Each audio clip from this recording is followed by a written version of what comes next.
Hey everybody, in today's video, we're going to be talking about some of my favorite mesh Wi-Fi systems. I'm likely going to touch on the features and specs of each one of these, and I'm actually going to break them into three different categories. We're going to be going with budget system, we're going mid-range, and then we're also going to be talking about some really high-end systems. And the real question becomes, what does spending more actually get you? Is it really worth it? Well, we're going to find out. If you guys missed the first few videos in this networking series, we talked about mesh Wi-Fi and what all of the features mean. So say you're looking at the back of the box, what does MLO mean? What does BE 10,000 mean? What did those specs give you? I recommend checking out that video if you want more details on that. But today I'm gonna give you some of my recommendations, and let's go ahead and start with our budget category. Okay, we're starting off with our budget category, and these all fall into a price range of about $200. We're taking a look at the Asus Zen Wi-Fi BD4 and the TP-Link Deco BE25. Now, both of these routers right here are dual band Wi-Fi, meaning they're gonna have 2.4 and 5 gigahertz bands. With the Asus, this one is rated at BE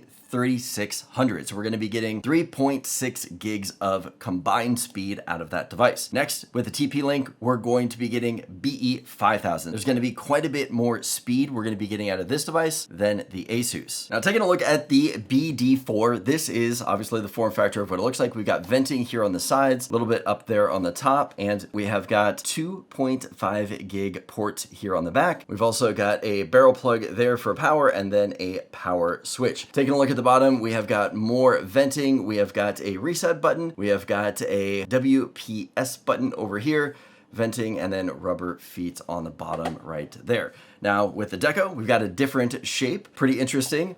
On the bottom, we have got our reset button down here where you see all the venting.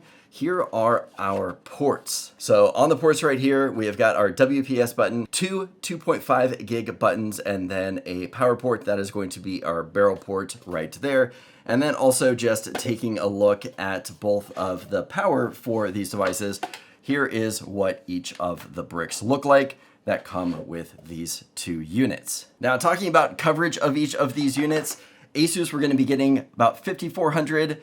Deco, we're getting 5,500 square feet. Each one can support about 100 devices being connected to them. We are getting basic parental controls with both of them. And something that I like with Asus is that everything that you want is going to come in the device, meaning that there's no additional price to unlock any of the features, like we're going to see a little bit with the Deco units. So with the Deco units, you can pay for their Home Shield Pro, which is going to be their parental control that's more advanced. You know, you will have a basic parental control version that comes with it, but if you want to get more out of it, you do have to pay a subscription to get the advanced features out of that. Now, as far as testing with all of the units here, I did do internet speed checks. Now, I currently pay for 1,000 megs up and down, and internet speeds aren't always the most reliable. Some times of the day I get really fast speeds, other times I don't. So we also are going to be doing internal testing where I actually do a speed test with the Synology NAS here in my house that is capable of going up to 10 gigs. So this is really going to push these guys to the limit to see what their Wi-Fi capability is. Now, with the Asus BD4, we were getting max internet speeds of 723 megs down and 696 up. Now, I gotta say that is really impressive for a device in this price range. And remember, this is Wi-Fi speeds. This is not me connecting it up to a computer. This is my phone, and I am using an iPhone 16, which I have heard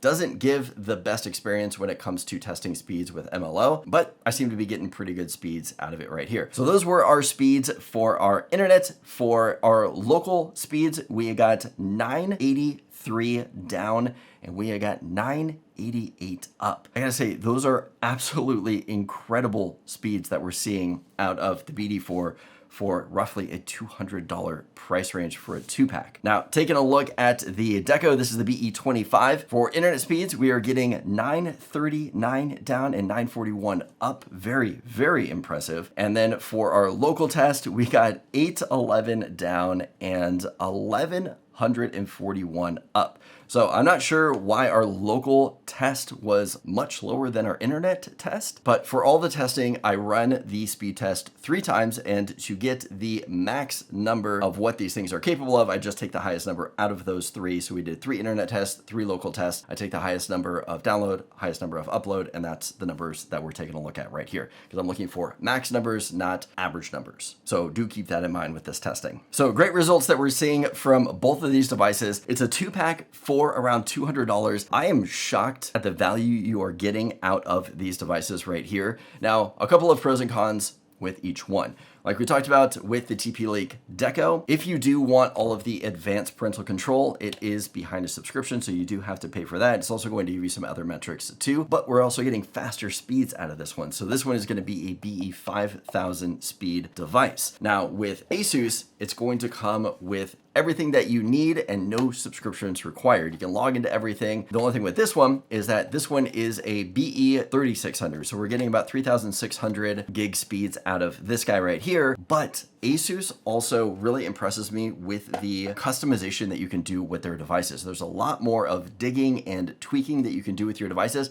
And they also have a web interface, so you can go in there and make a lot of changes too, which is something that I love seeing. So those are the pros and cons of each of these devices. Let's go ahead and take a look at our mid-tier range now. All right, so now we're taking a look at our 500 to 550 range devices. We've got our TP-Link BE63 Wi-Fi 7, and we have got our Eero Pro 7. So both of these devices right here are actually tri-band devices, meaning that we're getting the 2.4, the 5, and the 6 gigahertz band out of both of these. So that 6 gigahertz band is what's really going to give us a lot of speed and power out of these devices. With TP-Link, we're going to be getting a BE 10,000 rating out of this one, and with our Eero, we are going to be getting a BE 11,000. So a slightly faster combined speed with the Eero, but really not a whole lot to make a difference. These devices, like with all the other ones we're covering, because they're Wi-Fi 7, do support MLO or multi-link operation. Taking a look at the device, here is the Deco Wi-Fi 7. We can see the 7 across here. On the back, we have got 4 2.5 gig ports. We've also got a USB 3 port back here, so you can plug a thumb drive into here for external storage or a NAS. We've got our WPS button, our barrel cable down here. And then if we take a look at the bottom, we have got a reset button down here with all of the venting. But for the most part, this has a pretty nice look to it. Now jumping over to the Eero, here is what that one looks like. If we take a look on the back, this device has 2 5 gig ports, which I really like to see 5 gig ports at a router at this price range. I believe this button here is going to be our WPS button. And unlike all the other devices, this one's gonna actually have USB-C to power it up. We've got venting here on the bottom, more venting down here, and some venting up there on top. But pretty basic, sleek design, but I do love seeing the 5 gig ports on the back of this device. Now, another thing to point out with Eero is that this one also has a smart home hub built inside of it. So if using the Amazon Alexa environment and building out your smart home is something that you're into, this is definitely going to be a great option for you. It also has support for Thread and Matter, so also 2 great smart home protocols to invest into. Now, both of these devices do support about 200 devices being connected to them. With the Eero here, we're getting about 4,000 square feet of coverage for a 2-pack and about 5,800 square feet of coverage with our Deco. As far as parental controls, we're going to be getting basic parental controls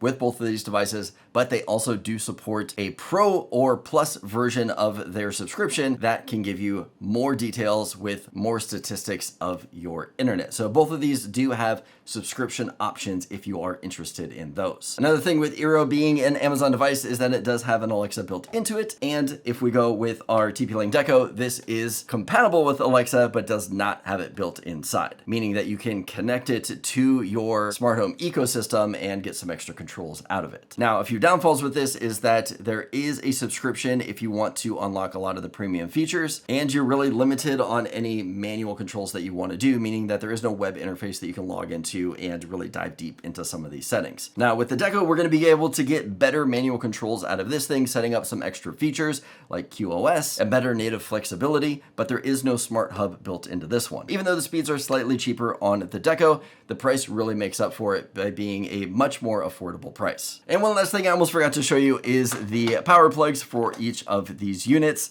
This is what they look like right here. We got a barrel plug with Deco. We have got the USB-C with our Eero. And then here are the actual connectors for each one. All right, now talking about the speed tests of our devices right here.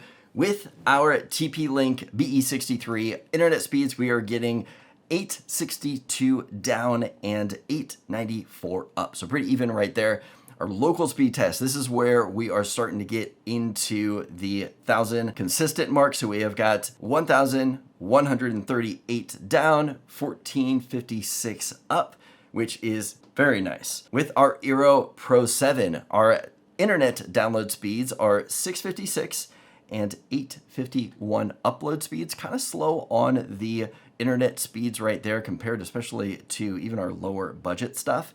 And then for our local speeds, we are getting 1196 download speeds, 1294 upload speeds. So pretty impressive right there for what these devices are fully capable of when you remove the instability of internet testing. All right, now here are where things start getting a little ridiculous. We have got the Asus Zen Wi-Fi BT16 Pro. And next to that, we have got the Orbi 970. Now, both of these units right here are quad band devices. With Netgear, we're getting the 2.4, 5, and 6 gigahertz bands with an additional 5 gigahertz band that you can use for a backhaul. Now, when it comes to our Asus device, this one, we are going to be getting the 2.4, the 5, the 6 gigahertz, and then an additional second 6 gigahertz. So dual 6 gigahertz on this device. Netgear is going to be giving us a BE 27,000 combined bandwidth on that device. And our Asus device, we are going to be getting a combined bandwidth of a BE 30,000. So faster speeds here on our Asus. Here are our power ports for each of these devices. Both of them do take a barrel port, and then here is the actual units that you are going to be plugging in. Okay, now looking at our Orbi device, we have got venting all along the sides, the top. Here on the bottom, we have got 2 screw holes down here for mounting. We've also got a rubber mat there on the bottom. And flipping it over to the back here, we have got a 10 gig port. This is gonna be your internet port. We've got a 10 gig Ethernet port, so dual 10 gig.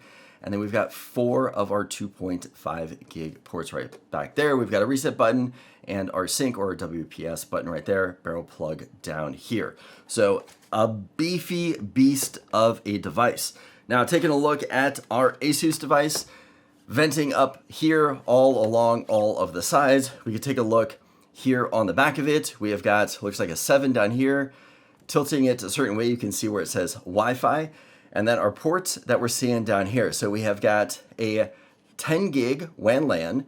We have got a regular WAN LAN 2. We've got another 10 gigs. So we've got dual 10 gig ports for our WAN LAN. And then we've also got the 3 back here. Now, I'm slightly disappointed to see that our WAN LANs right here are only single gig. So we've got 10 gig and then a single gig coming out of each one of those. I wish they would at least be a 2.5 gig, but unfortunately they're not. The good thing about the dual 10 gig is that I can connect it to a 10 gig switch, which will really give me the speeds that I need. We've got a USB 3 port over here. We have got our DC barrel ports, and then we have got our power switch. Taking a look at the bottom here, we have got our WPS button over there. We've got a reset button over on that side. Now, another feature with that USB port is that you can actually set up tethering to your phone. So you can plug your phone into the back of this USB port right here and actually pull service or internet to this. Or for some reason you don't have internet at your house, maybe you're in a cabin somewhere, you can actually set this up, plug your phone into it, and use your phone's cell service to provide internet, which I think is such a cool feature. This thing also is an absolute beast. Okay, taking a look at coverage, we're getting about 8,000 square feet with this 2-pack of Asus.